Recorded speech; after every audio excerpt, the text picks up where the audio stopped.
Deputy Speaker of the National Assembly. My name is Opio Wandai, MP Ugunja. Thank you. Junaid Mohammed, MP Suna East. Owen Baya, MP Kilifi North. Robert Mbui, Kadhiani constituency. Rehab Mukami, County MP, Nyeri. My name is Ferdinand Wanyonyi, Member of Parliament, Kwanza, Trans Nzoia County. George Gitonga Murugara, Member Tharaka. I think I need to state at this particular juncture that the nominee is actually my constituent. He hails from Tharaka Nithi County, is my voter, is my friend, but that does not affect my partiality in any way as far as this vetting is concerned. David Kosing, my name, Professor, MP Pokot South, West Pokot County. My name is Abdul Rahim Daud, MP for North Imenti, Meru County, and a neighbor to Tharaka Nithi. Shimboko, MP Likoni Constituency, County 001. Nelson Narab Koech, MP Belgut. Morning, Caleb Amisi, MP Saboti. Didoraso, MP Saku. Abdishurie, MP Balambala. Mary Emasi Otucho, MP Teso South. Stephen Mule, MP Matungulu. Maria David, Nakuru Town East. Naisula Lesuda, MP Samburu West. Thank you very much, members. We also have the Secretariat led by our clerk. Thank you, Mr. Speaker. My name is Sarah Kyoko, the Acting Clerk of the National Assembly, and I have with me the Director, Appropriation, Audit and other select committees, Mrs. Florence Abonyo, and also the Deputy Director, Legal Services, Mr. Michael Karuru, and many other members of staff who are assisting this committee. Thank you, Mr. Speaker.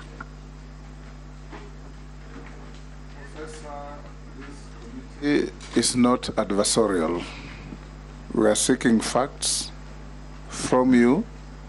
Members will ask questions to establish your suitability to hold the office to which His Excellency the President has nominated you. We have done very well since yesterday, resisted the temptation to have any altercations. We have conducted the proceedings with a lot of decorum. You address the House or the committee through the chair. Questions are also asked through the chair. And we try to limit any direct conversation, engagement, or arguments between the nominee and any member of the committee. The time available to this session is there, 90 minutes. So we encourage concise and precise questions, eliciting concise and precise answers from the nominee. And once we've gone through your documentation process, I'll give you 10 minutes or less, at least no more than 10 minutes, to tell us who you are and a brief journey through your life to where you have landed in this nomination. Let's start with your documentation, Professor. Do you have your compliance with tax obligations with the state with a KRA certificate?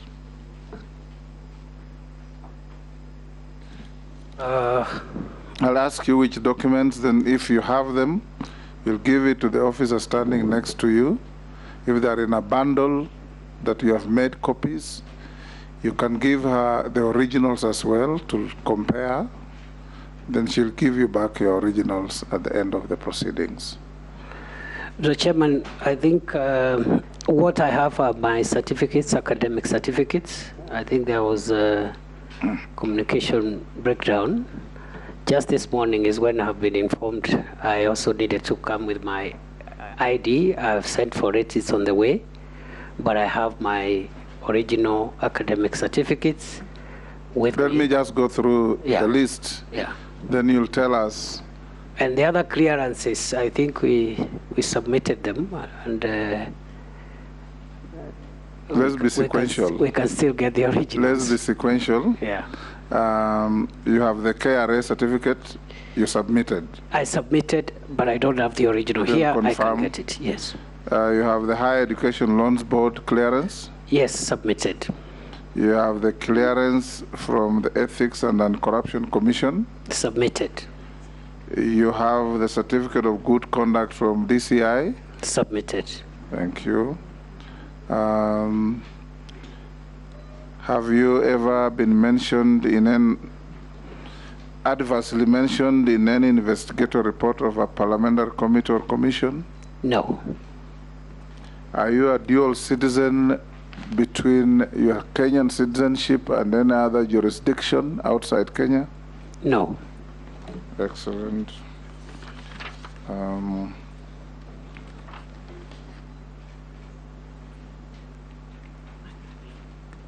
What is your net worth, Professor? My net worth is 544 million. 544 million. Shillings, not dollars. Kenya shillings? Yes. Excellent. Yeah, because Tanzanian shillings also could be different.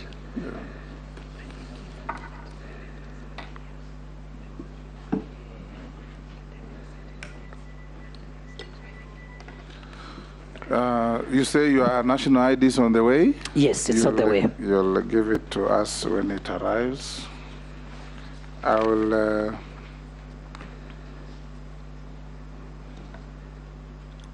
my last question is, what are your current and anticipated sources of income? At the moment, I am an advocate of the High Court of Kenya. I practice law. I am also a business person running a number of businesses, SMEs, and I'm also a consultant for local and international organizations. I'll open the floor by inviting you. 540. My clerk didn't hear your net worth. And she's the My net worth, Mr. Chairman, honorable members, is 544 million Kenya shillings. Made up of real estate, bank deposits? Made up of landed buildings, around 165 million. It's also made up of bank deposits, about 50 million Kenya shillings, investments in shares, and deposits in 5 different circles. Mm-hmm. Thank you. Now you have your 10 minutes to address this House. We are not the Sanhedrin, we're just a committee of parliament, and we listen to you. Welcome. Thank you, Chairman. Honorable members, as I said, my name is Kithure Kindiki. I was born on 16th January 1972 in Tharaka, in the then Meru district, Eastern Province that time. It's now Tharaka Nithi County. I'm 50 years old. I went to school in Tharaka and Lenana School. I proceeded to Moi University, where I earned a Bachelor of Laws degree. From there, I proceeded to the Kenya School of Law and obtained a postgraduate diploma in law. I then went for further education at the University of Pretoria in South Africa, where I obtained a Master of Law in the year 2000. And in 2002, I obtained a PhD in international law from the same institution. I have been a lecturer of law at Moi University for around 3 years, and later on at the University of Nairobi for 10 years. I left University of Nairobi to contest in the 2013 election, and during my career, I rose from a graduate assistant to a tutorial fellow, senior lecturer, associate professor.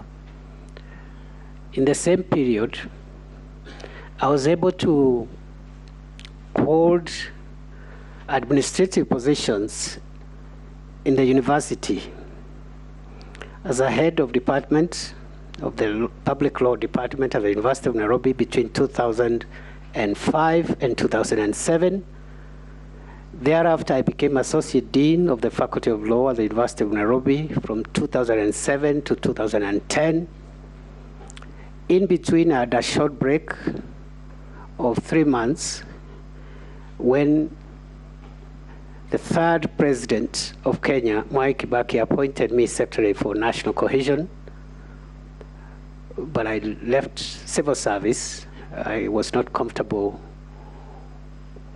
with that position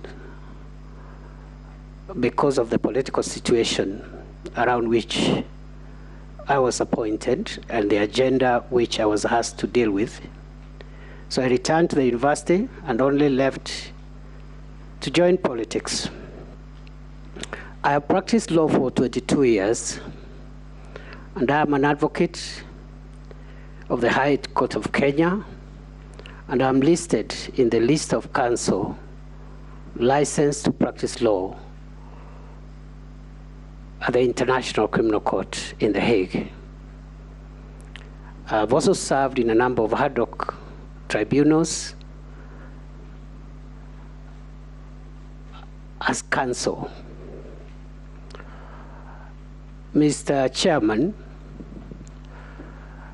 between 2013 and 2017, I was the senator for Tharaka Nithi County, and at the same time, the majority leader of Senate.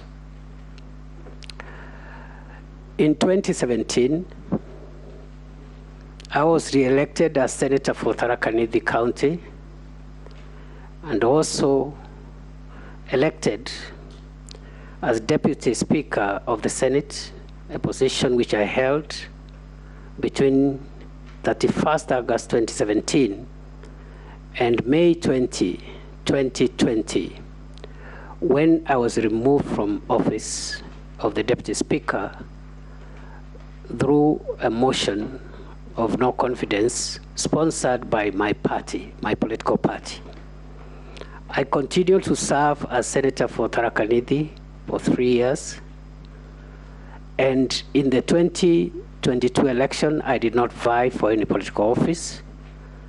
So I continued to practice law. Finally, I've been a consultant for a number of organizations, including UN agencies.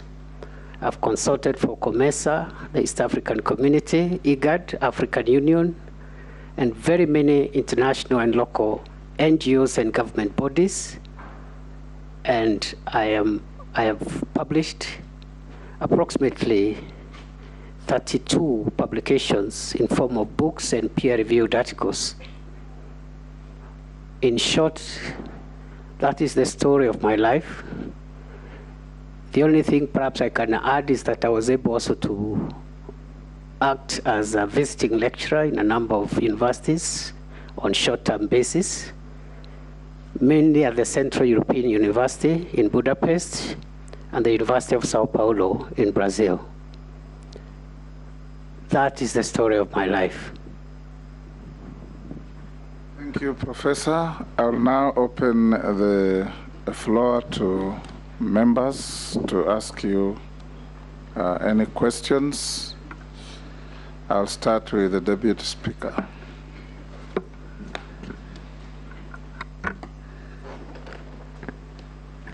Professor Kindiki, congratulations on your nomination for the position of Cabinet Secretary for Interior and National Administration.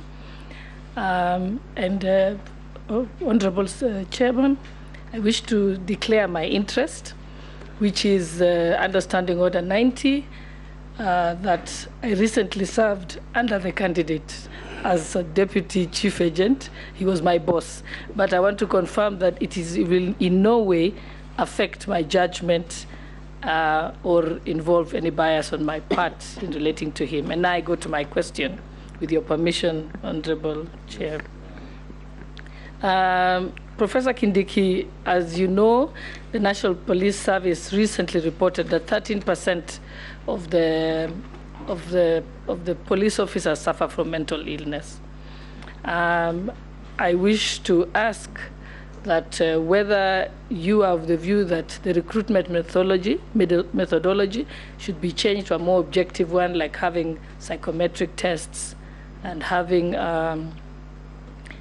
mental evaluation of the candidates, as opposed to the usual, checking their dental formation, their body structure, and so on. Never mind, it's not done professionally. So whether you think that is, what will you do about that when you hold this position? Will you change that? What are your views to transform this and to avoid the future problems of police shooting themselves and their colleagues? Thank you. Professor, take a record. We take questions in 4 batches, or rather in batches of 4. Then you answer, then we take another batches of 4. So I'll ask the majority leader. Thank you, Speaker. And apologies, I came a little bit late. I wasn't there for the introductions. My name is Kebani Shongwa, Member of Parliament for Kikuyu. Professor Kindiki, I see from your very good CV, you have a number of publications that you have published, and notably a lot to do with publications on the protection of rights. And my question will be based on some of those publications, Professor. And you will forgive me because your predecessor also came from academia like yourself. And we've seen him exercise power with a lot of hubris and a lot of arrogance, especially towards members of parliament, even in committees like this one. I would want to know, since you also come from academia and you're not a doctor yourself, now you're a full professor, are we going to witness the same hubris and arrogance, especially in dealing with leaders and other public officers? 2, in relation to those publications, you have witnessed the changes that have been done, especially at DCI, the management of certain units at DCI which are blamed for the killing of Kenyans and what would almost tantamount to genocide. And I see you have publications on genocide. What are you going to do, if approved as CS in charge of the interior, to ensure that we shall never again in the history of our republic have to fish out bodies from River Yala or gather them from forests, from the Abadeas to Savo and elsewhere, in essence to end the gross violation of human rights of Kenyans through extrajudicial extermination, be they suspects of terrorism or whatever crimes, that you shall use your office to ensure that the rule of law prevails. 2 is on the Kenya Kwanza Manifesto.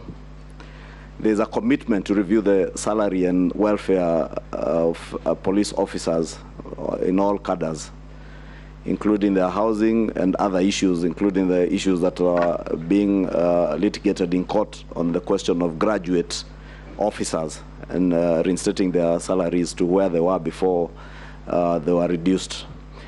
what steps do you intend to take to make sure that you improve the remuneration of officers across all cadres in the police force, and also to ensure that at least they live in habitable human settlements, not the kind of settlements we see our officers living in. That will be my take for now. Yes, Opio and I. Thank you, Mr. Chairman. Professor Kindiki, for starters, you as a legal scholar of no mean repute, I must admit, would perhaps be the best person to comment on this before I ask my other question. If you look at the Constitution, Chapter 6 on leadership and integrity, and again, if you go to Article 10 on national values and principles of governance, would you agree with me that the Constitution sets certain ethical and moral standards on leadership that have got nothing really to do with criminal culpability? In other words, when you look at ethical and moral probity and criminal culpability, the two are perhaps mutually exclusive, because there's been a tendency for people to confuse the two, that for you to be disqualified to hold a public office, you must have been charged in a court of law and perhaps convicted. Yet the Constitution, in its letter and spirit, doesn't really call for that. It's really, maybe comment on that before you answer my other question, which is on the small matter of an inquiry by the Public Accounts Committee in the year 2015. That was in the 11th Parliament, I think. Later on in the 12th Parliament, I became the chair of PAC in the National Assembly for 5 years, and therefore this information came to my knowledge. Now, there was this matter that touched on your law firm, whereby some payments that were proceeds from the NYS scandal then, a scandal that cost taxpayers about 1.6 billion Kenya shillings.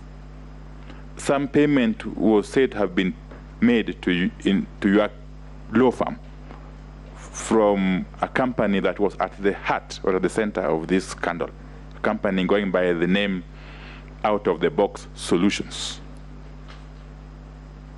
Or later on, there's also some further payment from that same company. The initial payment was 500,000 shillings.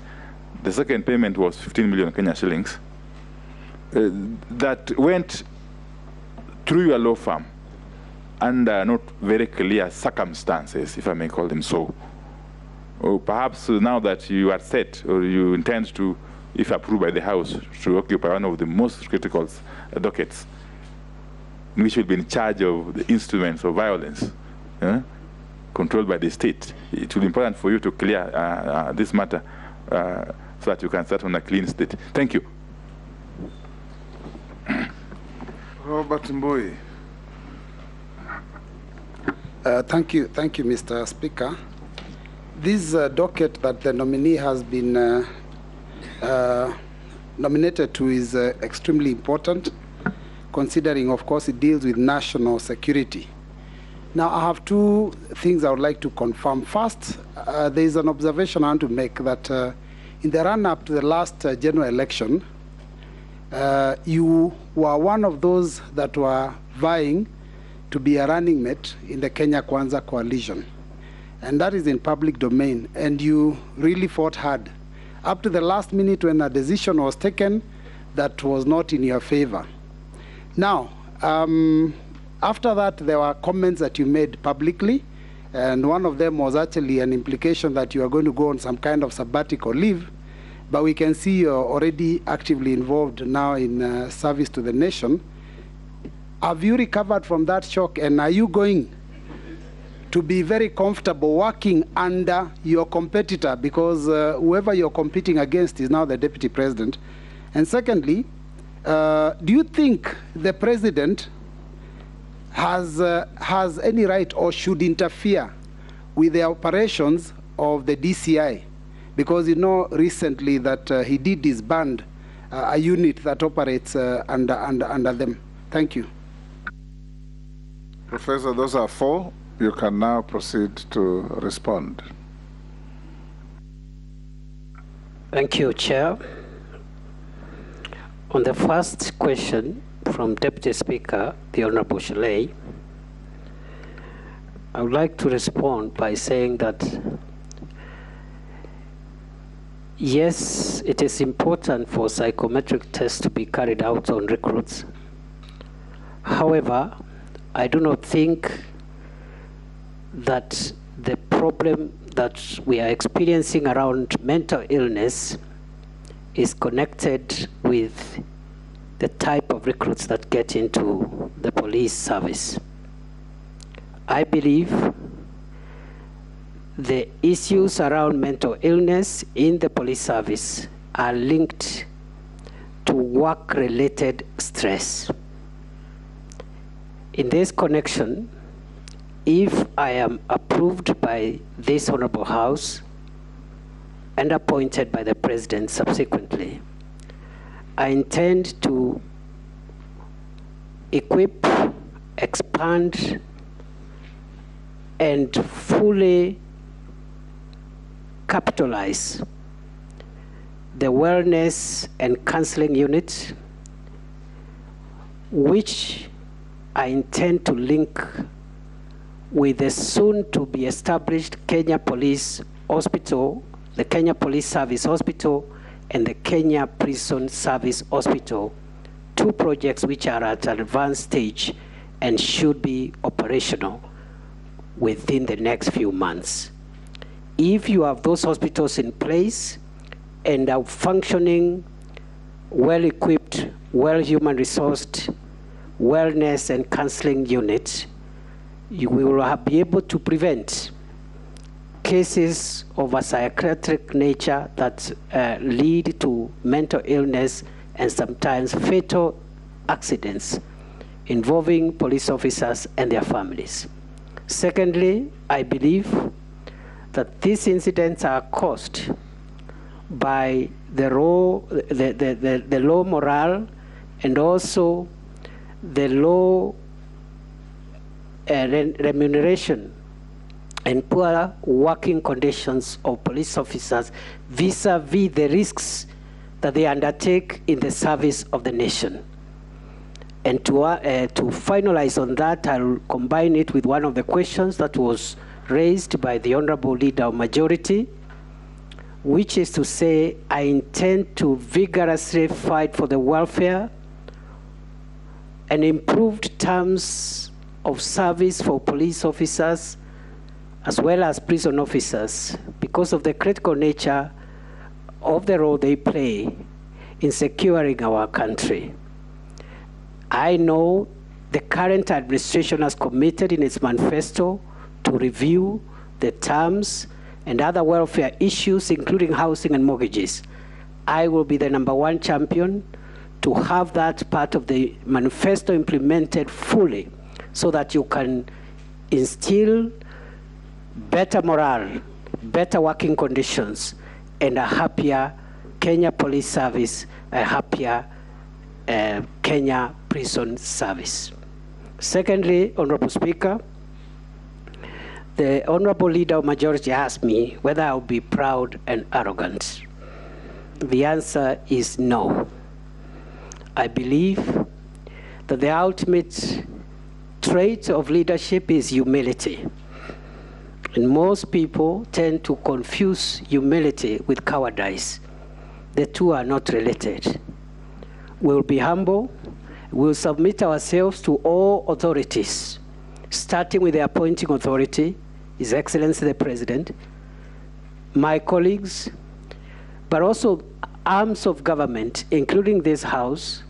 And I say this with a bit of pride because I've been a member of one of the Houses of Parliament for 10 years. I do appreciate and recognize the critical role that Parliament plays in oversighting the executive and also pushing for accountability within government. I will remain a servant not only of this country, but also of the institutions that have been set up under our constitution and our law, so that I can effectively discharge my mandate as Cabinet Secretary for the Interior and National Administration. I will obey summons and invites and comply with all directions of Parliament and relate well with my now former colleagues, because it is a symbiotic relationship, and the services we offer from the executive, from the legislature, from the judiciary are services to make our country better, and they are symbiotic and related. I will not be proud. I'll be humble, but extremely firm, because this docket is extremely sensitive, and all the other sectors of the nation rely on a safe country. So humility should not be mistaken for cowardice. I'll be extremely firm and ruthless with the wrong people, because 99% of our people are law-abiding. The 1% that are lawbreakers, will be extremely ruthless with them, and we will speak very little about or with them, and will act decisively, ruthlessly, to ensure our nation is secure.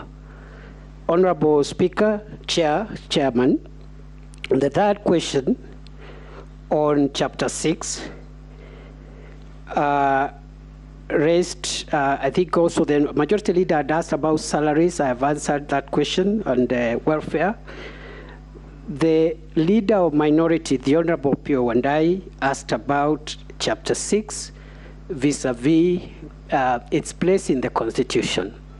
It is true that Chapter 6 behoves on state and public officers to exercise the highest levels of integrity and to refrain from any conduct that may put the office which they serve in public odium or ridicule. It is also true that our Constitution in other parts, the same Constitution in other chapters, requires that persons who are accused of committing crimes must be taken through due process before any punishment or action is taken against them. Therefore, it is my view that there is no contradiction between the values and the very high moral standards that are anticipated under Chapter 6 and the very particular requirements of due process and fair trial which are provided in other parts of the Constitution. This is my take. That Chapter 6 was intentionally left that way, so that on the one hand, we have a moral imperative where public officers can exercise their conscience, and even when the law does not demand, they can even leave office or step aside or even retire or resign from office based on their conscience. And I think it's not an idle chapter, because I think in this country increasingly it will be very difficult for people who do not meet the moral and ethical standards that are set in our Constitution to operate. So that chapter is there. But on the other hand, there are the bedrock principles of criminal justice and human rights that require that if you accuse someone of committing a crime, it is important that due process first is carried out, because the danger of people using the instruments of state to accuse others falsely is extremely, extremely likely. And people can abuse the criminal justice system just to accuse other people, get them out of the way, and then achieve what they wanted. So that balance must continue to exist in our view, in our Constitution. It is not contradictory, it is complementary. On the question of my law firm, I would like to respond as follows. With regard to the PSC report, which has been referred to by the Honorable Pio Wandai, I have practiced law for 22 years. I have never been involved in any professional misconduct whatsoever. With regard to the report which he is talking about, reference was made to a payment which was made to my law firm of 500,000 shillings. That payment was not made by any company, leave alone a company that supplied NYS.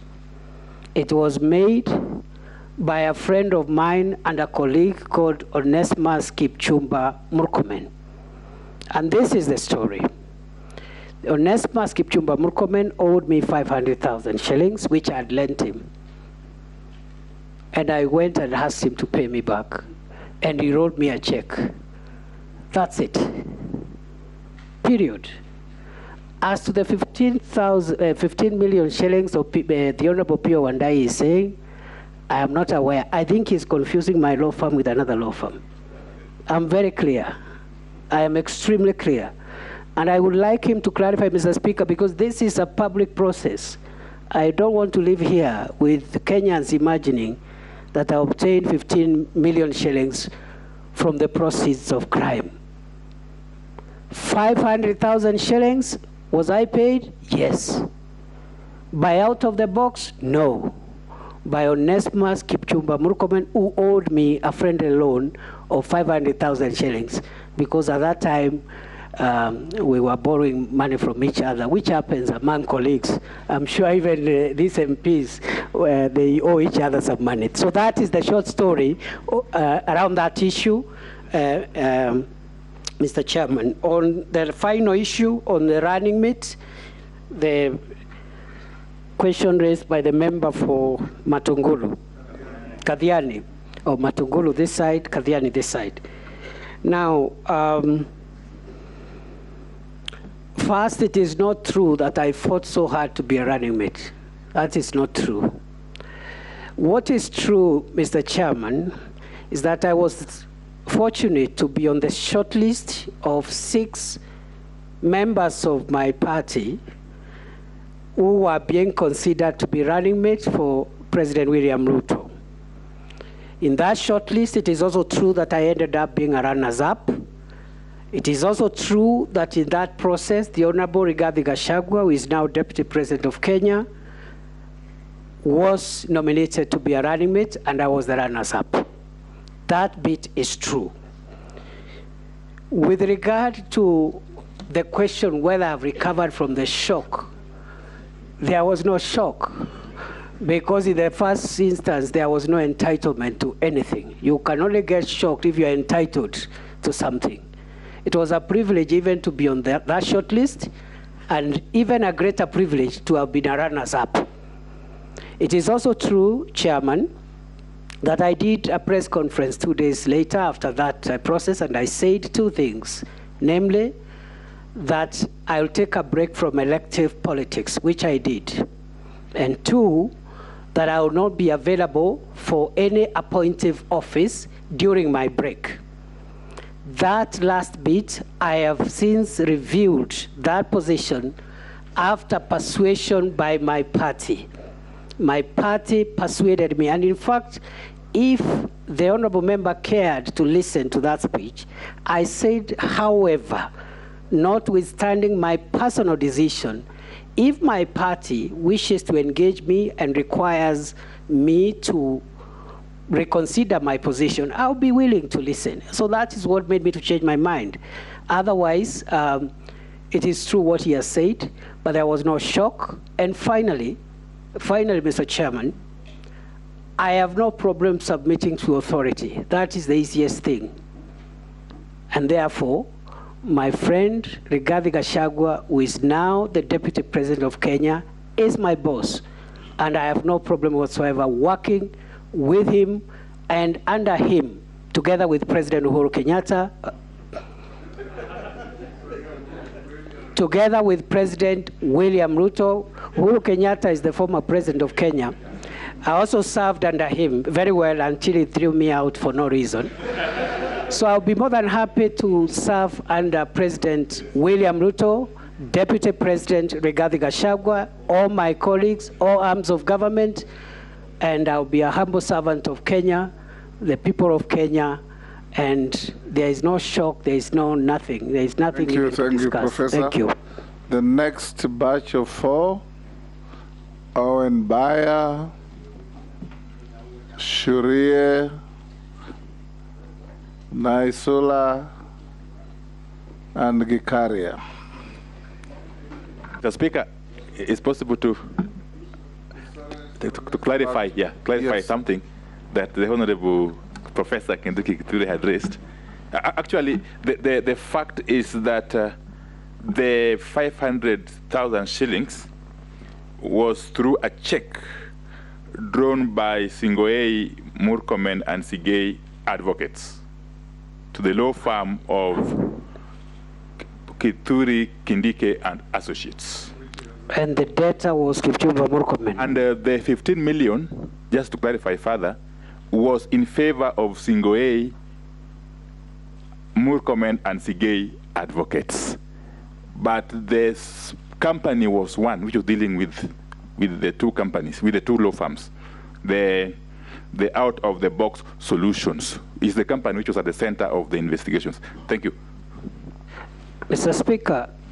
I think it is. No, sorry, Mr. Speaker. Debate. So if you hold just on, Professor. 1 second, because I think if you allow me, yes, that clarification by the Honorable Pio and I is extremely important. I have said before this committee chairman, I had a relationship, a debtor-creditor relationship with the Honorable Kipchumba Murkomen. He paid me using a check. Where he got the money or who has paid him, I don't know. I have never known. I will never know. That should be what goes on record. What is on record is that the Honorable Pio and I has recanted the 15 million payment, and he has without saying so. And he has made it clear that it was a payment to a firm that has nothing to do with you. Yes, isn't that so, Pio? Actually, that's the position. That's the position. Yes. Let the chips rest where they fell.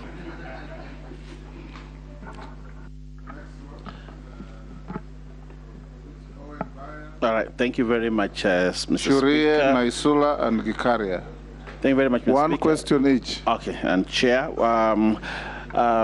Professor Kithure Kindiki, you have very well said that you're going to be a very humble but very firm CS if approved, which I appreciate. I also want to take the line that my boss here has said, that the former ministers have been very powerful. But I want you to choose to be a helpful minister, not really a powerful minister, and a facilitative, not a frustrative like we have had before. But within that context, please give us what is your vision for this Minister of Interior and National Administration, and what is your strategy? What do you want to achieve for the betterment of this country? On that line, Mr. Speaker, I would like to ask the nominee. The chiefs in this country have been facilitated by wazee wa vijiji and wazee wa nyumba kumi, and they have been effective because of this lot. But the previous administration refused to recognize the wazee wa vijiji and wazee wa nyumba kumi in law, and refused to remunerate them. And they live as paupers, but they're very helpful within the mainstream administration. What is your vision? Are you going to get them paid, recognized, or are you going to refuse to do so like your predecessor did? I brought a bill to Parliament to try to pay them, but your predecessor refused. Are you going to pay wazee wa vijiji? Are you going to recognize them in law so that they can continue to do the good job that they are doing? I thank you. Shurie. Thank you, Chair. Bwana nominee, there's questions which have been asked about the long and tedious procedure of vetting persons from border communities when they seek identification and travel documents. How do you plan to facilitate access by all Kenyans to these crucial documents that are a constitutional right? Thank you. Thank you. We should emulate that batch. Naisula, follow suit with one question. Thank you, Chair, but I'll request for your indulgence because what I'm about to ask is something that I know many of us share in this committee. And I constantly get the feeling that office holders responsible with matters security don't really understand or even are willing to comprehend the pain and losses caused by insecurity in the North. Cattle rustling is seen as a tradition and a people's backward culture. Kindly allow me to put this into context, and actually I pray for God's strength as I present this.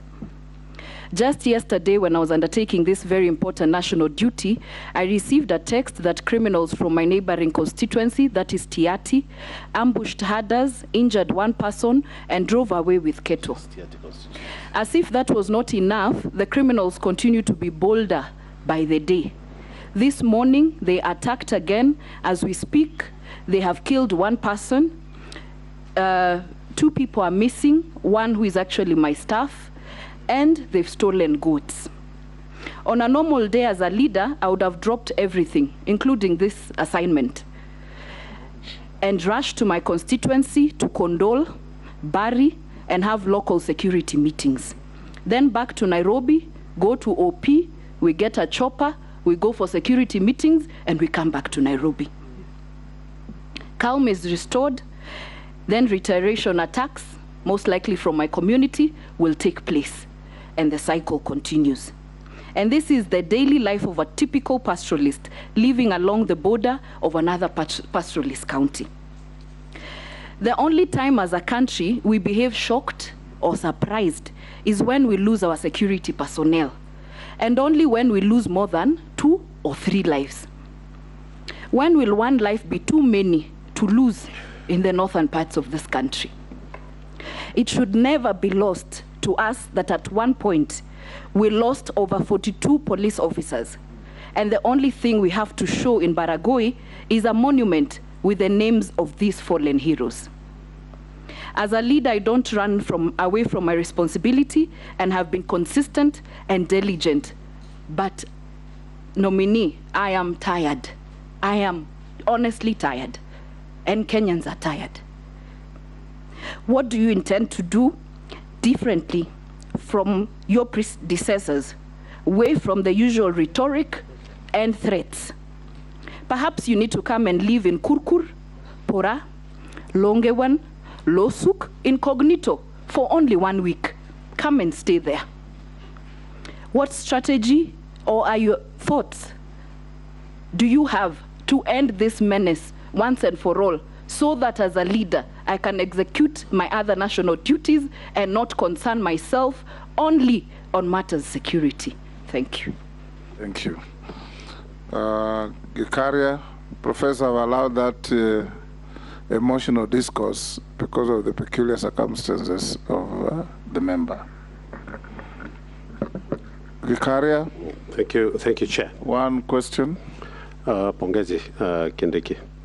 Owen Bayer, switch off your microphone, please. The question that I have, Honorable Kindiki, is that Kenya Kwanza Manifesto acknowledges that ensuring safe, secure, and fair environment through democratic policing, which contributes to development. What measures will you put in place to revive community policing initiative in urban areas and restore the public trust in the National Police Service? And I'm saying this because at the same time, maybe you can give us what constitutes a criminal gang that is supposed to be, to be banned, you know, like these criminal gangs. In my place now, there is a gang called Confirm, and it is really bringing a lot of insecurity issues within the. So what would be required for that group to be, not to be confirmed, to be, you know, declared illegal, such that we can restore peace and order in Nakuru at large? Thank you. Professor, those are 4. You can respond. Thank you, Chair. On the first one, I promise to the nation and to the House, to this committee, that I will do what the Honorable Baya has recommended, which is to be a helpful and facilitative minister on this very sensitive docket. My vision is to transform the national government administrative structure, NGAO, from a structure which has the amenability for misuse by politicians and leaders to increasingly allow this very useful structure to concentrate on its mandate, which is to sensitize the public on government programs, mobilize the public on important national issues, and actually be agents, the agents of government for service delivery and citizen empowerment. That is the vision I have for this cadre. It can be done, it will be done. I also envisage a difficult project of trying to improve the relationship between our police service and citizens, because there has been over the years broken relationship and trust deficit between the police and the public. And some of the reasons for that trust deficit, some of the reasons are actually beyond the control of the police officers themselves. The poor terms and conditions, the lack of facilitation at the service delivery points. For example, you have over 600 police stations without a penny in terms of AIE. You want that OCS to arrest a suspect. It is up to that OCS to feed the suspect and take them to court. You want a DCI officer to record a statement. They do not have money even to buy a notepad or a pen. So some of the things we blame the police officers for are actually caused by lack of a working environment that is suitable for delivery of services. So I intend also, in line with the Kenya Kwanza bottom-up model of delivery of services, to use the police station as the service delivery point and work from there upwards, as opposed to relying only on the top commanders in terms of trying to understand the working environment in which our police officers work. With regard to Nyumba Kumi, I am a firm believer that this is a very critical organ within our security architecture. The kind of requests that have been presented by this cadre are very modest, actually, including 500 shillings for 2 meetings a week. That's 1,000 shillings a week. It can even be 2 meetings a month. And using the budget that is already available, we can cut down on non-core expenditure and make sure we deploy some of the resources to be able to appreciate this very critical cadre, which is at the bottom of the pyramid of our security architecture. With regard to community policing, Honorable Gikaria, I agree that there are a number of organized gangs in many of the urban centers in our country, with some form of permanence, organization, and command structure. And therefore, perhaps those are details we need to share so that we can, if there is a consistency, and these elements exist in the people committing those crimes in Nakuru, we can be able to support you and the people of Nakuru to make sure that we get rid of these people. With regard to the last issue on cattle rustling, I agree with the Honorable Naisula.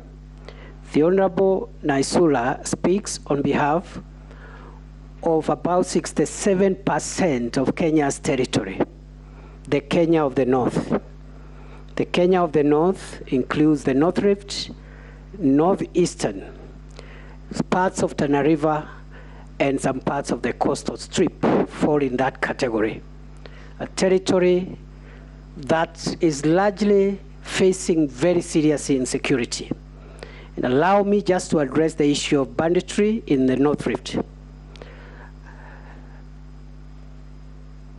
I have been instructed, subject to this approval process, to make sure that we deal with banditry once and for all in the North Rift.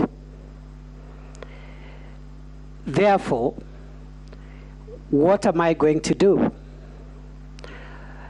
I'll not be sharing operational issues here, but one of the challenges we have is the lack of operational capability for our officers who are serving in those areas. I have requested for facilitation so that we are able to improve the existing capabilities both for air and land mobility, but also for protection of officers to ensure that they keep the peace there and deal with that issue. We will also have to invoke the provisions of the Constitution and the National Police Service Act to ensure that we actually energize the community policing program to make sure that we don't just rely on soldiers, on officers who are just posted there and they do not even understand this terrain. So that the community helps the officers to be able to track the criminals, and in the meantime, as we venture into that collaborative community policing initiative, in the meantime, you'll allow us to do what the law says should happen to criminals. And I would not want to say further than that for now, except that I am instructed to ensure that the banditry problem is resolved once and for all. I assure Kenyans, and I assure this committee, that I will make whatever sacrifices that are required to be made. I will stay focused until this problem is over. Even if it means, Honorable Naisula, coming to live in the North Rift. Not for a week, not for a month. We will stay there as long as it is necessary. Because, Honorable Speaker, when criminals, bandits, cattle rustlers, terrorists, when they don't fear government, as Honorable Naisula has said, that culture that they raid today, they raid tomorrow, they kill police officers, they kill civilians, when that culture permits, then the legitimacy of the state is at stake. So we'll do whatever it takes. As soon as I take office, the number one assignment is to ensure we set free this country from criminals, from bandits, terrorists, and cattle rustlers, not through press conferences. We will speak less because security does not require speaking. But I also want to assure the nation, the Honorable Chairman, we will follow the law. We will respect the Constitution.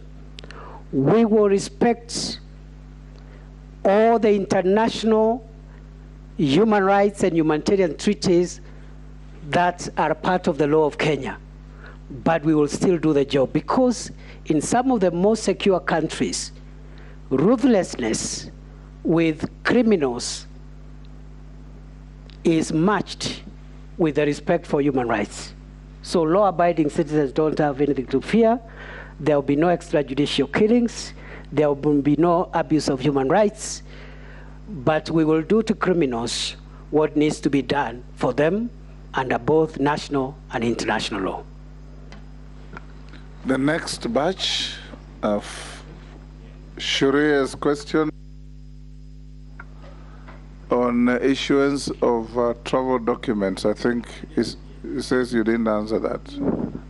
Yes, I think the Honorable Shurie, the issue of, particularly the issue of vetting in northern Kenya, is not a requirement of the law, it's an administrative measure. In light of the need to respect fundamental rights and freedoms and make sure that there is no discrimination, we will increasingly review the procedures for vetting to make them human rights friendly and friendly to the citizens of Kenya.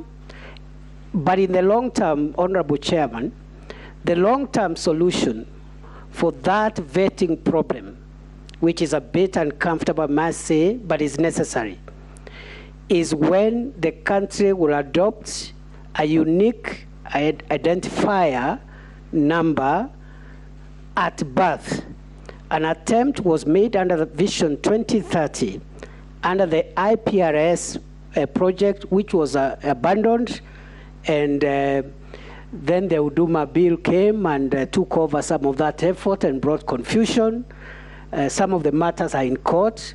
But the moment you are able to have a unique identifier number at birth, then you will not need to be vetted by anybody, because government will have the record of every child, every person born in Kenya.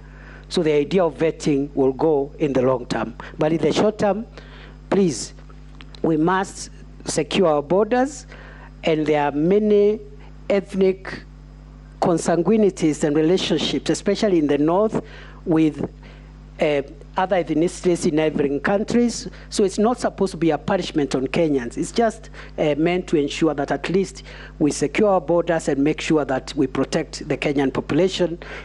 We will ease that and make it human rights friendly.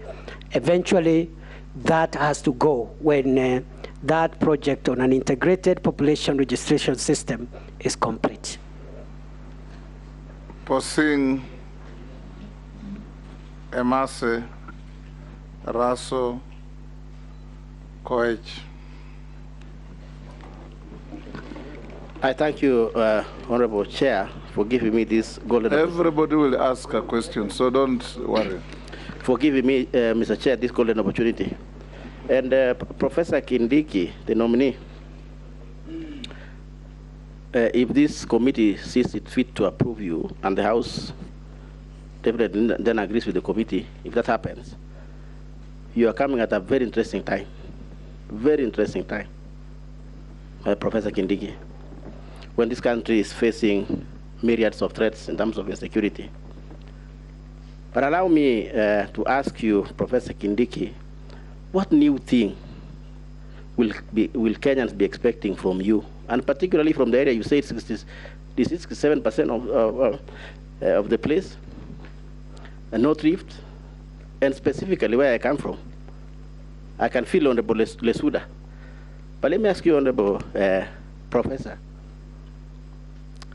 the government has been using this approach called oppression, which now I have, from my own study, I have renamed it extrajudicial killing. And I'm talking from a community, Honorable Professor and Honorable Chair, that has suffered this extrajudicial killing.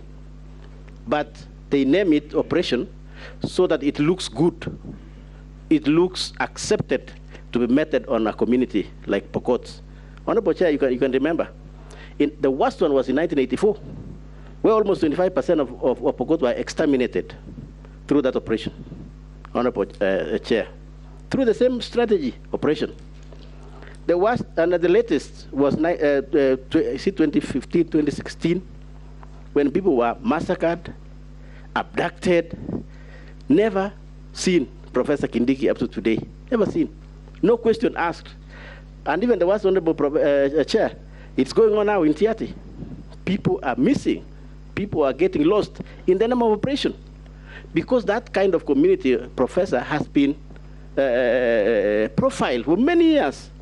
And therefore, they have become like the bunching back, or it is true to do an operation in West Pokot. So you wake up, and in fact, that might be your measure, performance contract. If the first thing, you hit. So Professor Kindiki, these are people of Kenya. They have suffered. What new thing will you bring, Honorable Kindiki? Finally, Chair. More than your bite. Finally, Chair. Yes.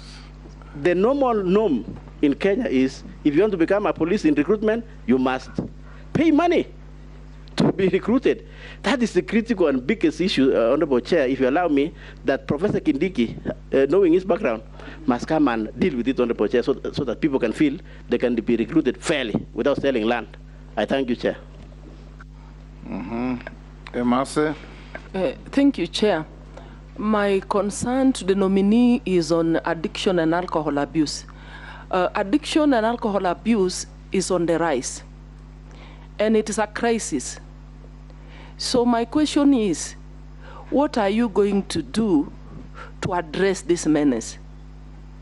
The issue of narcotic drugs. How are you going to manage to tackle the issue of trafficking of drugs?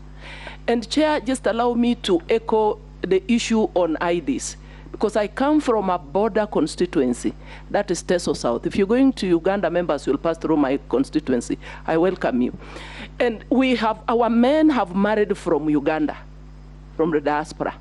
So I have a situation where we have grandmothers. These ladies were married 20 years ago, 50. Up to today, they're being treated as foreigners. They cannot own property. They cannot get IDs. This process is so tedious, it is long, and I will be following, assuming we approve you. I think that's an area I'll be following up on you to see whether it can be improved so that these women can be recognized. So that they can own IDs and they can own property and they can enjoy all other services as Kenyans. Thank you. Russell. Thank you very much, Chair. Professor, if the House approves your nomination, you'll be the first lawyer who will be sitting in Interior. That in itself will be a history. In Kenya, there are two laws that are operating. One law is in the 67% that you talked about, and the other law operates in the remainder of the country. What the honorable members from the pastoralist communities have raised are far-reaching. It is about the exclusion of those communities who live in ASAL areas, whether they are ID cards, whether they are cattle rustling, whether they are killings, whether they are inappropriate application of the law. So my question to you, because Interior is the anchor around which Kenya moves, but more and more we see that the problem is not even in Pokot, it's not in Marsabit, Isiolo, or Garissa. The problem is in the office, which fortunately you might occupy. How do you intend to go about in making Kenyans feel that they are in a unitary state and they enjoy equal opportunity as Kenyans? Thank you, Chair. Professor, mine will be on professionalization of our security agencies and provincial administration. I did go with you to many parts of this country where your predecessor will use the provincial administration to scatter our rallies, use the chiefs to execute political errands, thus making the provincial administration untidy. The Constitution 2010 has a place for the provincial administration and the politicians. What will you do different from your predecessor? Thank you. Professor, those are 4. Thank you. Let me start with the last one. The President has already pronounced publicly that it is not the intention of this administration to use national government administration officers or police officers to do politics. Taking cue from that pronouncement, which is as it should anyway, we, and I can say I, subject to the approval by this House, will refrain from interfering in any way whatsoever with the decision-making independence and operational independence of the police, but at the same time, I'll refrain from giving any instructions to the national government administration officers to facilitate the politics of any political party, including Kenya Kwanza, because that is against the Public Officer Ethics Act. It is also against the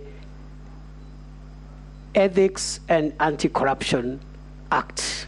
It is unethical for a member of the National Government Administration Office to support the activities or the political activities of a political party, and to use the instruments that are supposed to be used to protect citizens and their property to propagate the political activities of any political party. With regard to the issue of cultural rustling again, which has been repeated by the Honorable Kosing, one, there is need for enhanced capability. You remember in 1996, this country lost a district commissioner, Mr. James Nyandoro, when the helicopter he was flying, as he was trying to track cattle which had been stolen in Turkana, was shot down by bandits.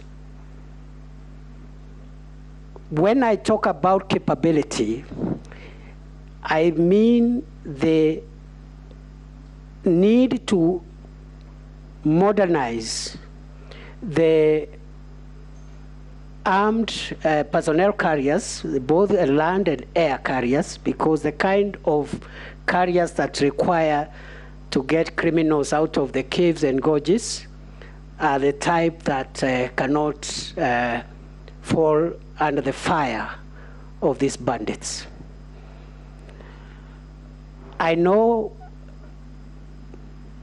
a case has been made that violence is not an option, and I agree. But it's one of the options.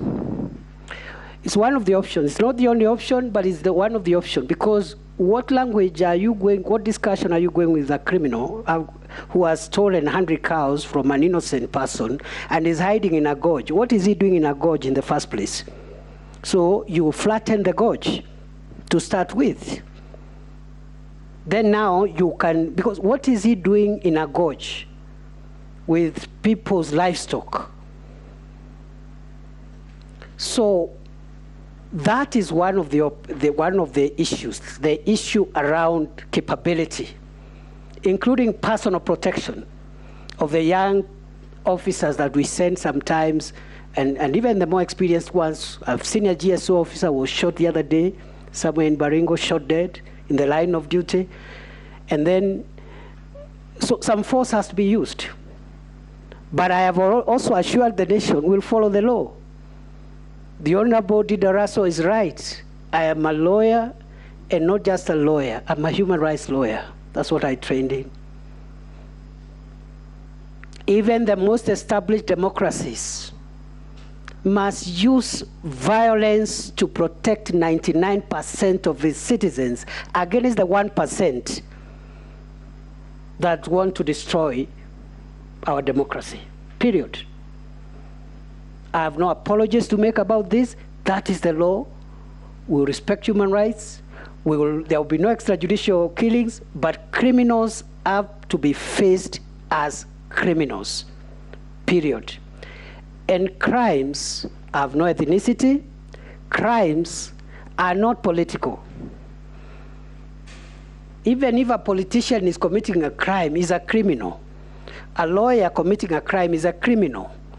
a doctor committing a crime is a criminal, and they belong to no ethnicity. But I also agree there are other methods that have not been used maximally before, like community policing, like enhancing the capability of Kenya Police Reservice, most of whom were disarmed in the north, remunerating them so that also these KPR, again, don't get tempted to misuse those firearms because they are hungry, and also other interventions, including a Marshall Plan. The ultimate solution to setting free the Kenya of the North from the hands of criminals is a Marshall Development Plan of infrastructure, electricity, roads, hospitals, schools, etc. And that is in the Kenya Kwanza plan. So I'll be collaborating with the other agencies to make sure that as we deal with the criminals, we are also opening up that area so that it is easy to convince even those who have been socialized to believe that only crime can give them a livelihood. There are alternative livelihoods that can help them feed their children. Finally, very quickly on NACADA, there's a process which is ongoing about enhancing the control aspects on alcohol and narcotic drugs. My 1 second take of how else we can improve this is to use the education curriculum review that is taking place through a task force now to see how we can just try and resocialize our children, because the drug addiction menace has cascaded to very young sectors of our population, and only the education system, which is the software that instills positive moral values, can perhaps be used even as we enhance the control of these substances among our population. And from the Honorable Emase, the issue of spouses and citizenship is one of the reform measures which I am informed is already ongoing, to make sure that there are no delays. If the principal spouse, for example, has citizenship, the other spouse application should not delay, and so forth and so on. Thank you, Mr. Chairman. Point of information, Honorable Chair. Point of information. Who do you want to inform? I want to inform the nominee. Okay. It's fundamental, Honorable Chair, at the level. Maybe I wanted to inform the nominee, Honorable Chair, of an experience which you and I know, what was done in Uganda by President Museveni to pacify one of the worst areas called Karamoja areas. When Museveni took over, Honorable Chair, you know that. He has pacified the entire place without using this extrajudicial killing. And if you go down to that side from Moroto, Amudat, that is where, of course, our community live, you rarely see anybody with a gun.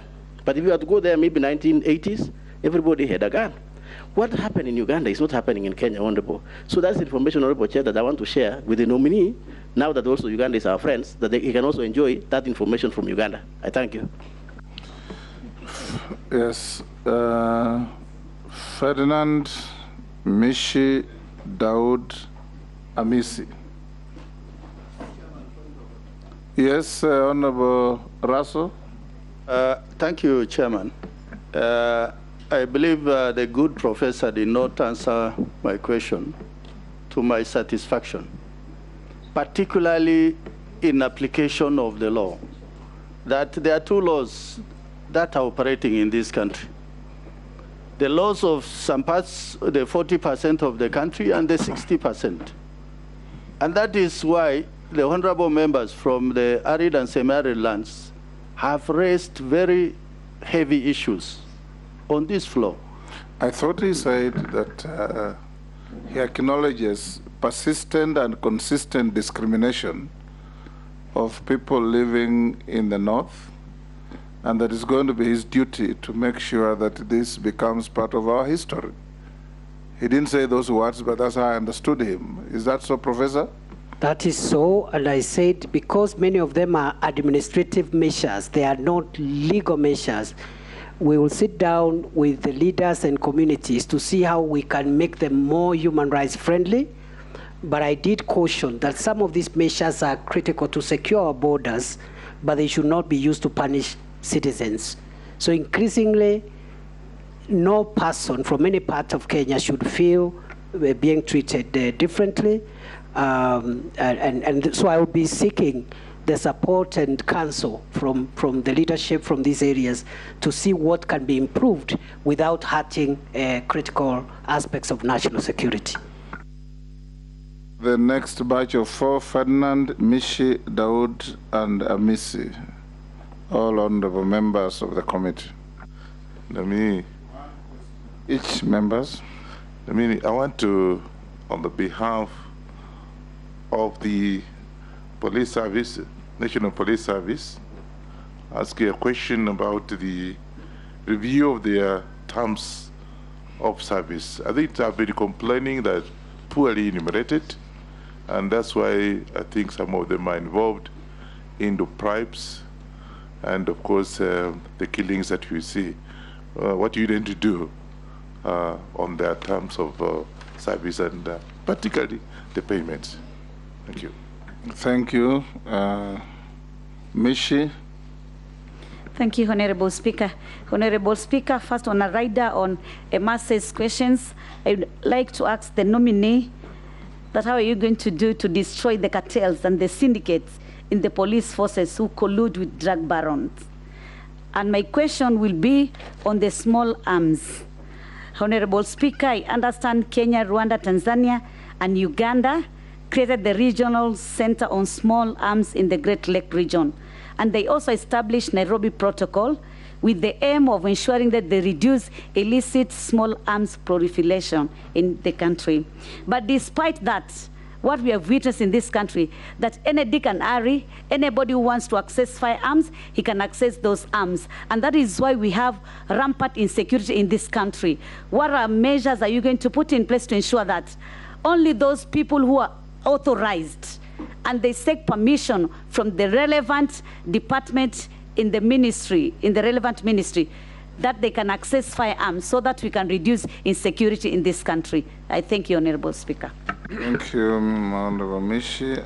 Amisi, oh, sorry, Dawood first. Thank you, Chair, Mr. Speaker. To the nominee, Professor Kindiki, the previous administration established a lot of sub-counties or districts, locations, and boundaries have been an issue between many counties, between my county and your county, Professor Kindiki, as well as counties in Nyanza and Rift Valley. And because the docket of the districts and the boundaries would squarely fall under your administration, under the national administration, how are you going to handle the boundaries issue, as well as personnel for the new districts and locations, which were created, especially even in my constituency, more than 5 or 7 years back, and we still chiefs, and many places in Meru County and in Kenya in general do not have the sub-county DCCs and ACCs deployed. So that's what I want to ask. I know between our counties, you were in one of the meetings together with the governors and the members of parliament regarding the boundary issue between Tharaka, Nithi, and Meru County. I want to know how you will handle this matter. Thank you. Thank you. Amisi? Thank you, Chair.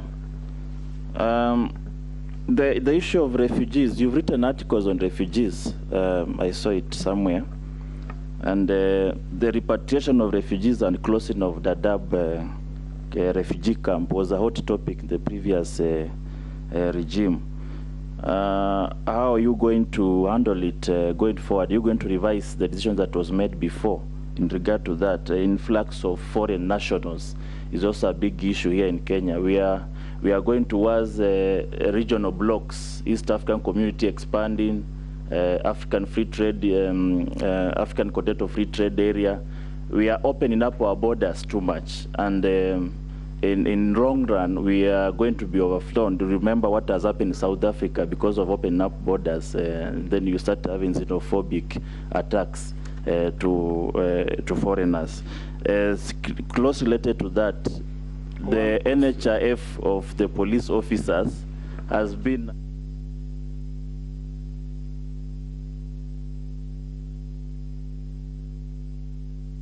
these ones, and from especially the prison officers who are always complaining, and they don't have trade unions to complain on their behalf.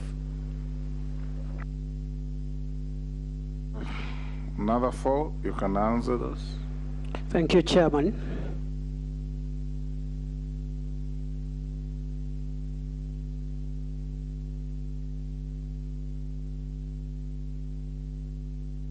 The Kenya Kwanza manifesto to review the terms of service for the police officers, and some of the complaints that the officers make about their working conditions are actually right, they are correct, they are justified.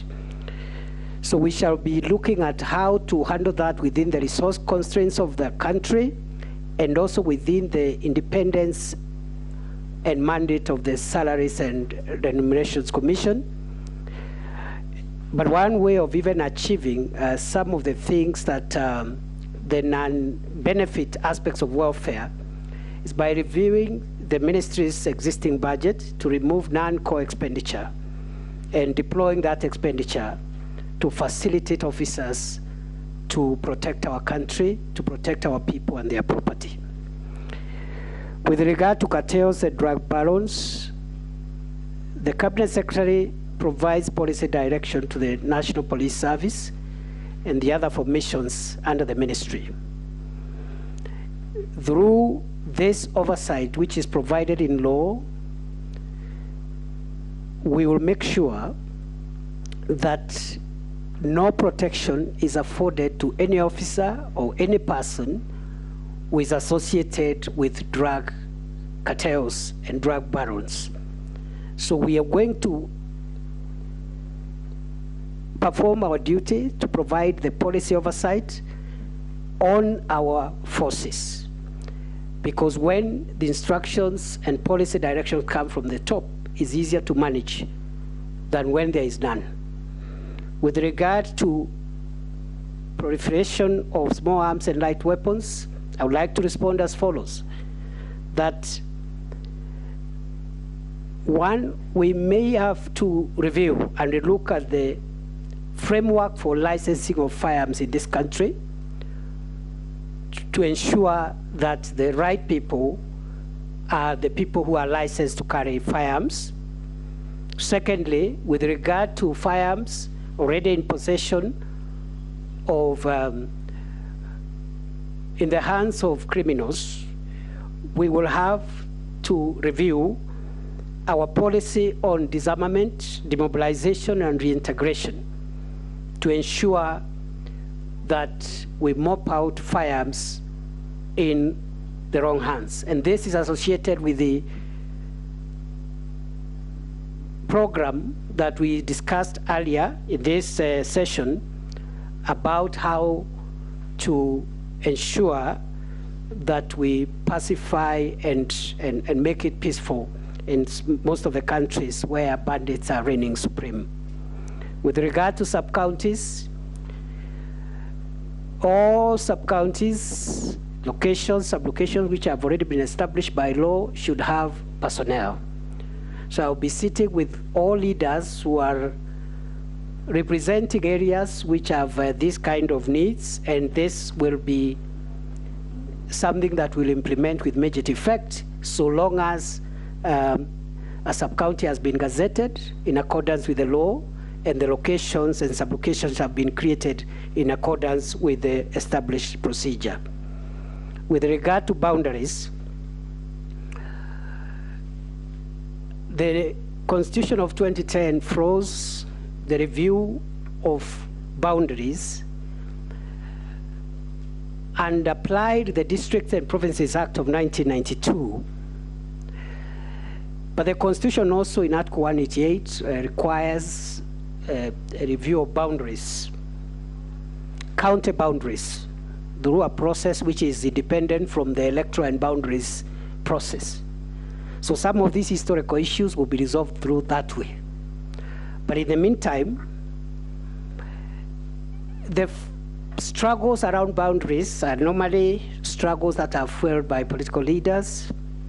What I know from my experience as a leader is that there are genuine grievances among citizens about ownership of property. And therefore, the ongoing reforms on the land information management system that will provide the cadastre of the entire country will help remove these issues on who owns which property, because there are some people with title deeds on top of other people's property. The Ministry of Lands has just completed the cadastre for Nairobi City. I have been fortunate to see that cadastre, and you'll be shocked, people owning plots on roundabouts, on top of people's buildings, and inside Karura Forest.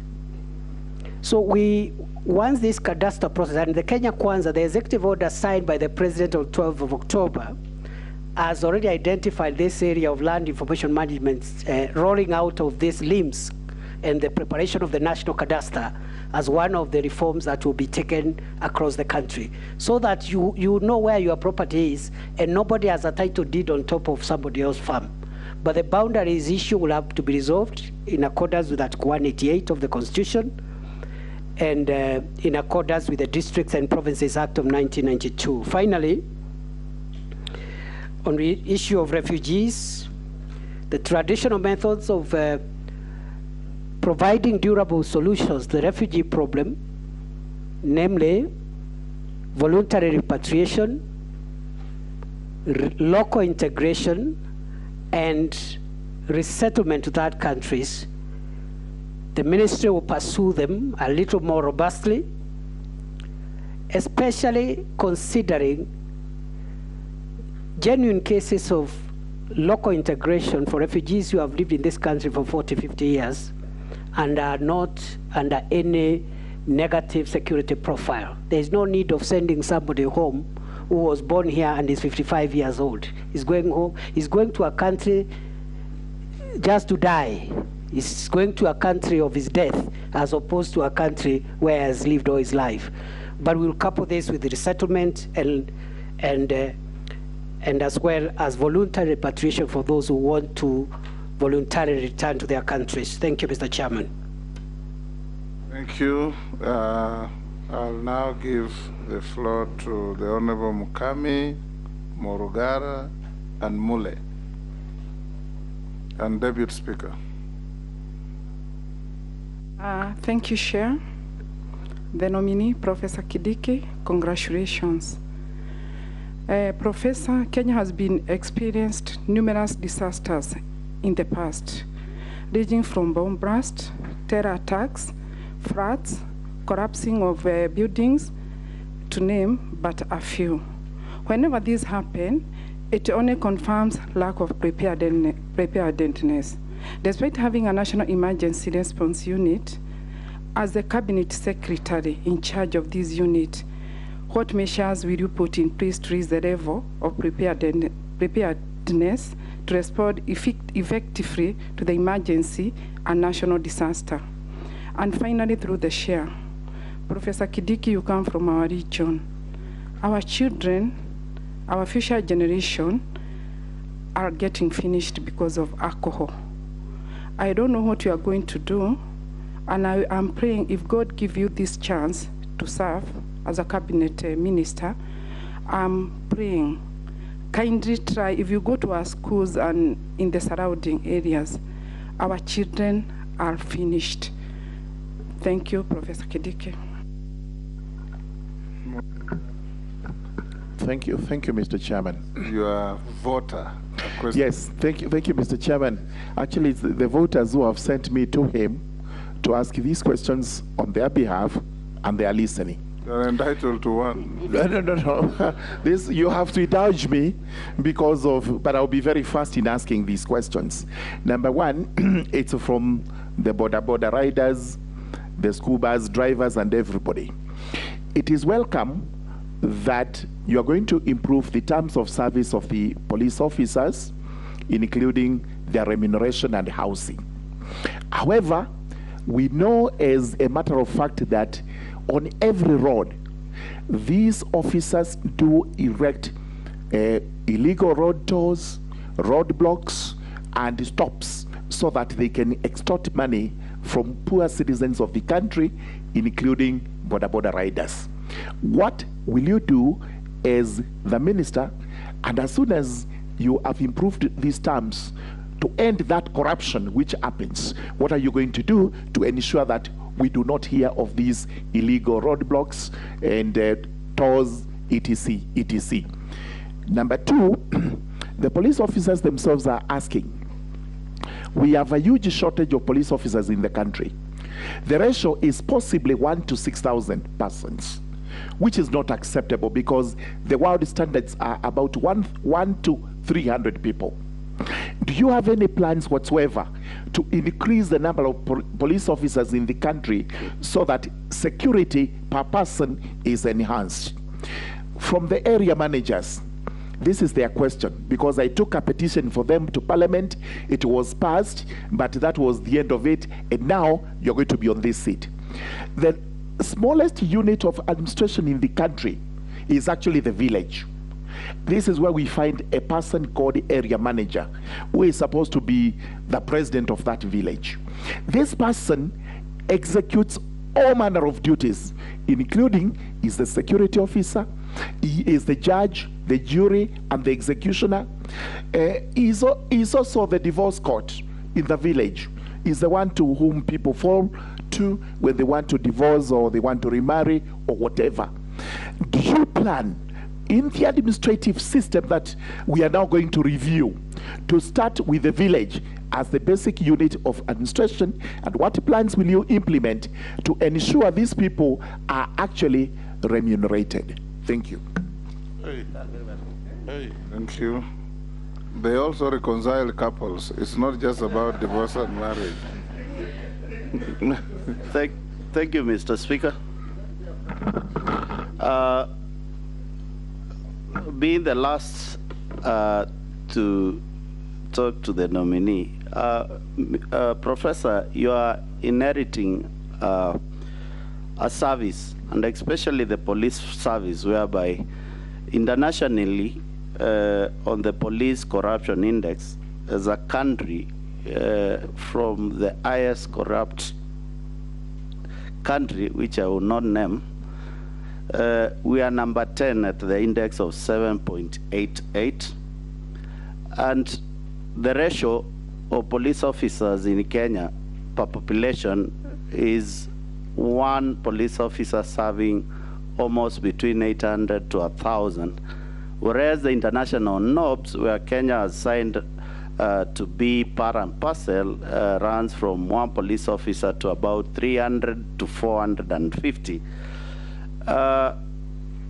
Professor, it is important to have a view of this as you take up this most important docket. If you are approved by this House, there are several scenarios. One scenario is members of parliament put up police stations, police posts, and police housing. And the last regime, without public participation, collapsed some of these units, and I can attest some of those properties are idle without police officers, creating an extra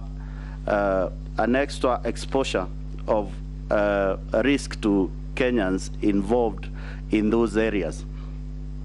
The new policy of, I want to find out from you, what new policy will you put in place on recruitment of police officers?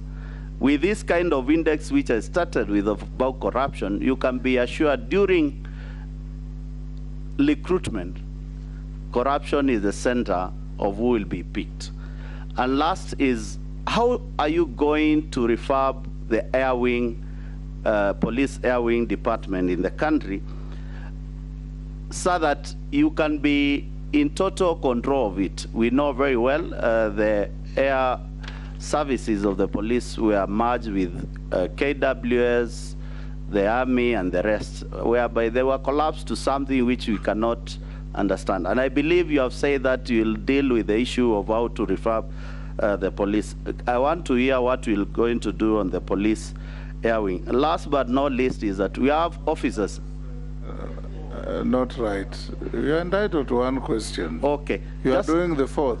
I'm just the last person. So let me finish with that.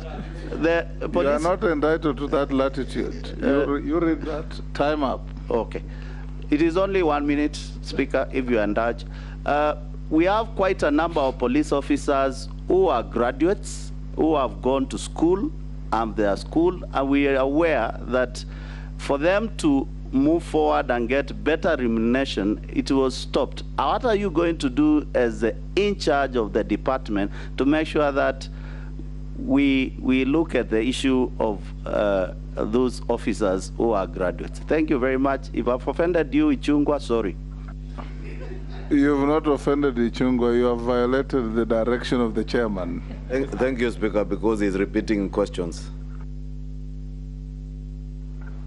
Deputy Speaker.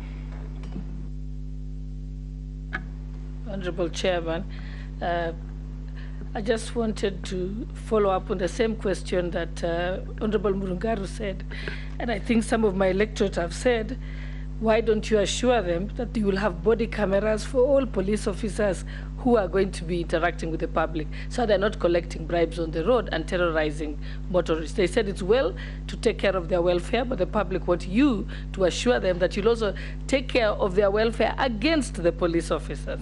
And lastly, I think as someone who's been falsely accused in the past, I think you didn't get an opportunity to reconfirm that on the initiation, what had been said, to confirm that did you or did you not receive 15 million from NYS. I think it's important that that goes on the record. I didn't get the last one, Speaker, Chairman. I said you never got an opportunity to clarify the allegation that had been made by Honorable Wundanyi Opio. So I was saying you can use this opportunity to reconfirm that you indeed, yeah, because it was not confirmed properly.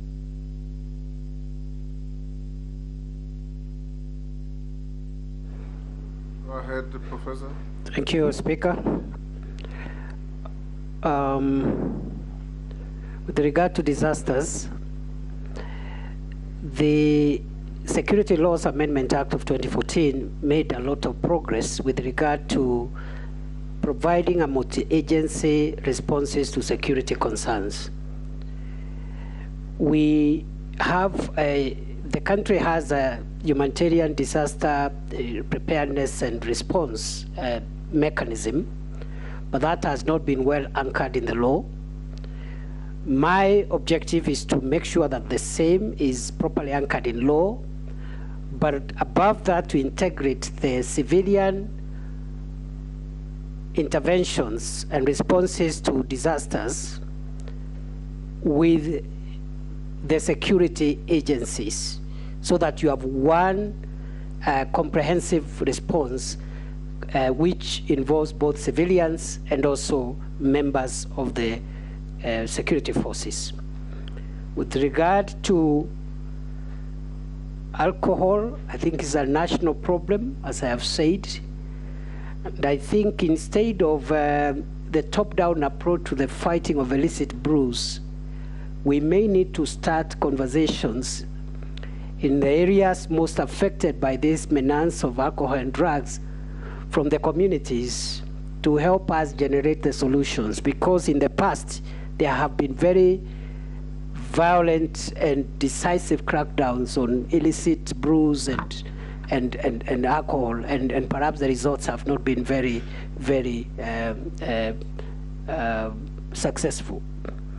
With regard to border borders and school buses, I am aware that the National Transport Safety Authority is working on policy on the transportation through border borders, transportation of school children and the use of school buses, and also transportation of dangerous goods. And that can be a good opportunity for us to define what traffic police can or should do. But on the direct question of roadblocks, I think the issue of roadblock is an outdated policy of traffic management and policy. We should move towards the digitization of road safety management to ensure that people who violate traffic rules are electronically identified and are also electronically punished, so that you don't stop not just school children, you also don't stop not just border borders, but you also don't stop somebody coming from church with his family, and because of overspeeding, exceeding the speed limit by a few kilometers per hour, you book them in a police station until the weekend is over, when you'll take them to court. There are easier ways of electronically dealing with those management of road safety. So we'll be following up on that. And those spikes and whatever are things Kenya should move away from. They don't look good. They even are sometimes causes of accidents and lack of safety on the roads. With regard to the issue of area managers, it is my view, I believe, that area managers should be compensated for the work they do without affecting the budget, because again, the resource pass continues to remain the same and the needs are increasing day by day. With regard to the question of police people taking bribes, this is the lowest image problem we have in the police force. I'll take leadership in trying to ensure that the police are able to reclaim their position and dignity among the society. And we will take measures, both deterrent, but also through a reward system to ensure that it becomes, corruption becomes something that can be, it's an exception within the force, by encouraging a reward system and a name and shame program within the force. With regard to prison services, yes, the reforms that we intend to do in the police service will also happen in the police prison service. And in fact, since the departure of the Honorable Mudia Warriors, Minister for Home Affairs, prison reforms have stalled. And this is an area which I think we require to be looked at afresh, with a view of making sure that these places become places of rehabilitation and correction of offenders, as opposed to places where people go to commit even further crimes when they are already in custody. Finally, with regard to recruitment, I want to promise this country and this committee that if I am approved as Cabinet Secretary for the Interior and National Administration, I will do whatever it takes to make sure that no Kenyan pays 1 shilling for their child who merits to be recruited within the police service, the prison service, and other formations under this ministry. Thank you, Professor. Let me also ask you just 2 questions.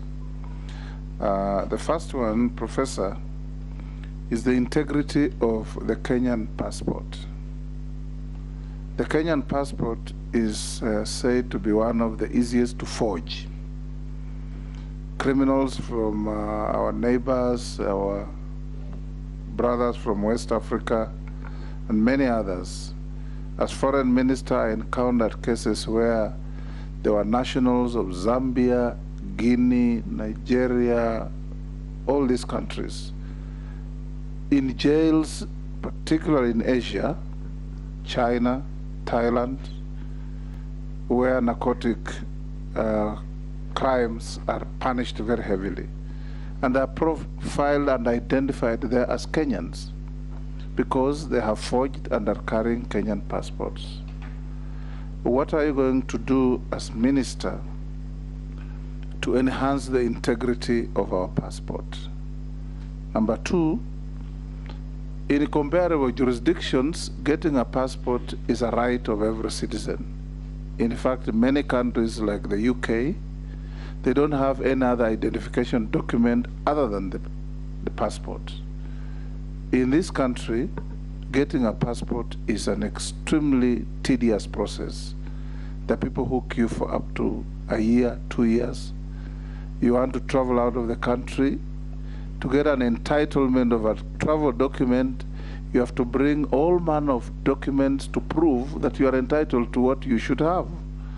What are you going to do about this?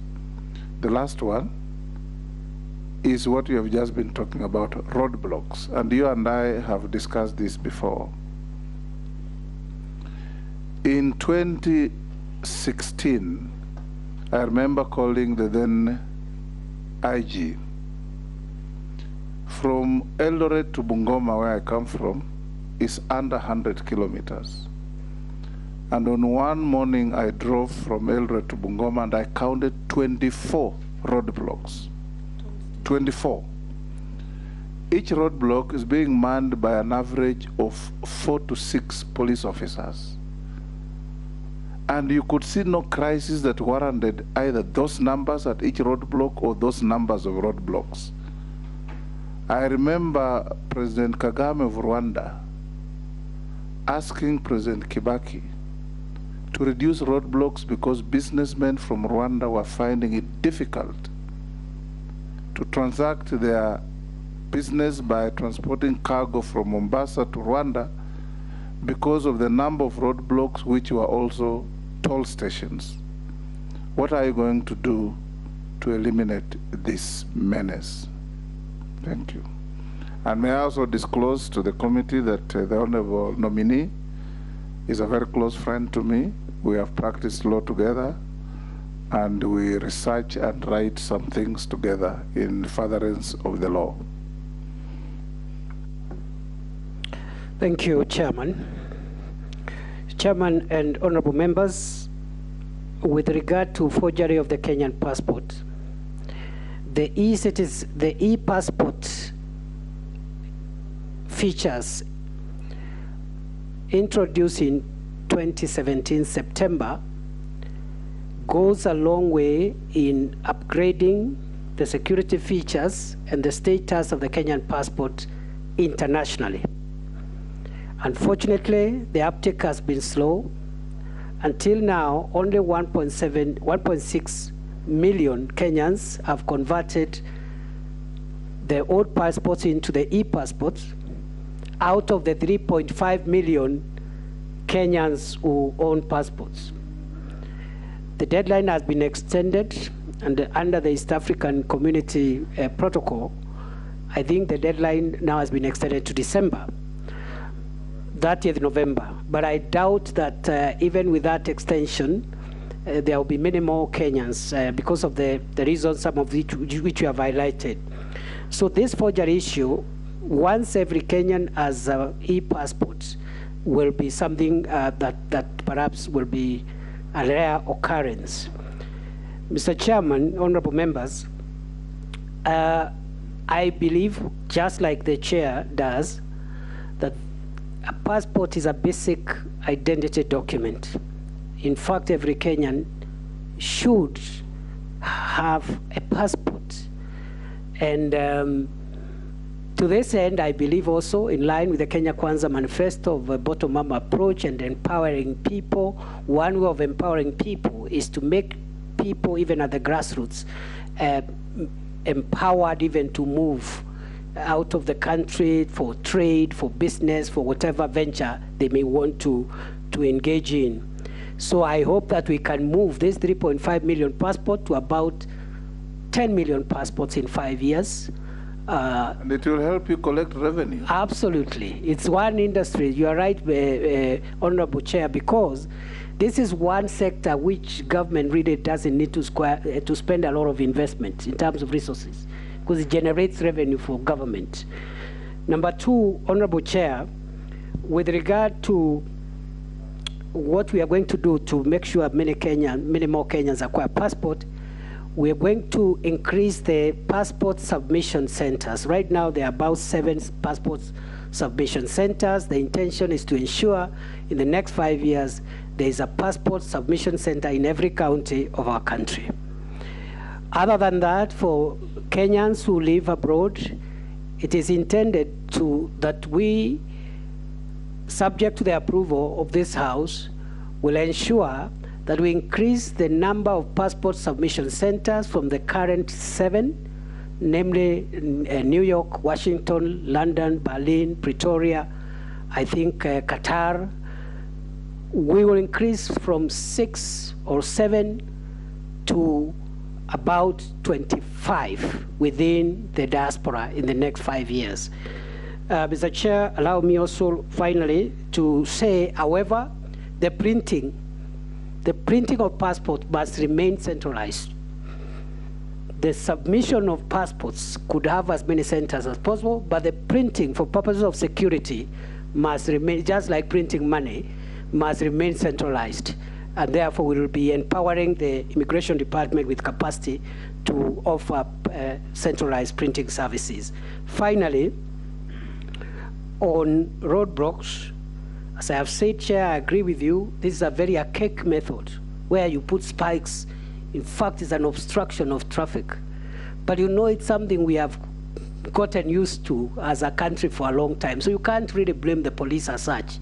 But we must move towards intelligent ways, and by intelligent I mean technology, intelligent road safety management systems, where we identify and punish road users who offend the law without necessarily causing obstruction or creating ugly scenes and traffic jams and accidents on the road. Thank you, Mr. Chairman. Thank you, Professor. I'll give you 3 minutes to tell us what you wish this committee to do with you and for you. Mr. Chair, thank you for that opportunity, this opportunity to address this committee. I would like to say as follows. It has been the honor of my life to be nominated by President William Ruto to serve as Cabinet Secretary for the Interior and National Administration. I remain grateful to him, and I also remain grateful to my party, through which I have grown in my career in public service. I do understand the current assignment requires me to abstain from active politics unless I am propagating government policy. That is what the law provides. I therefore want to take the opportunity to assure the President and the people of Kenya I will serve diligently, I will serve with integrity, and I'll apply my mind, my energies to try and resolve national security challenges that affect our homeland today, some of which have been discussed in this meeting.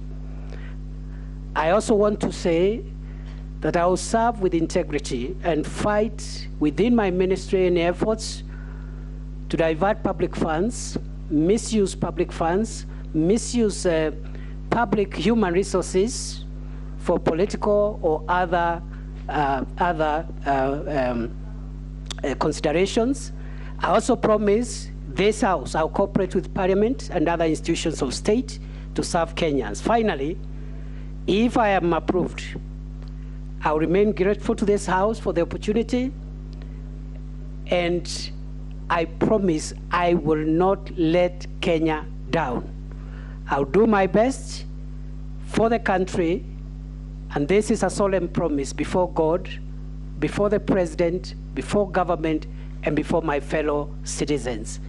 If you approve me, you will get value for that decision. Thank you, Honorable Chair. God bless Kenya, and God bless you.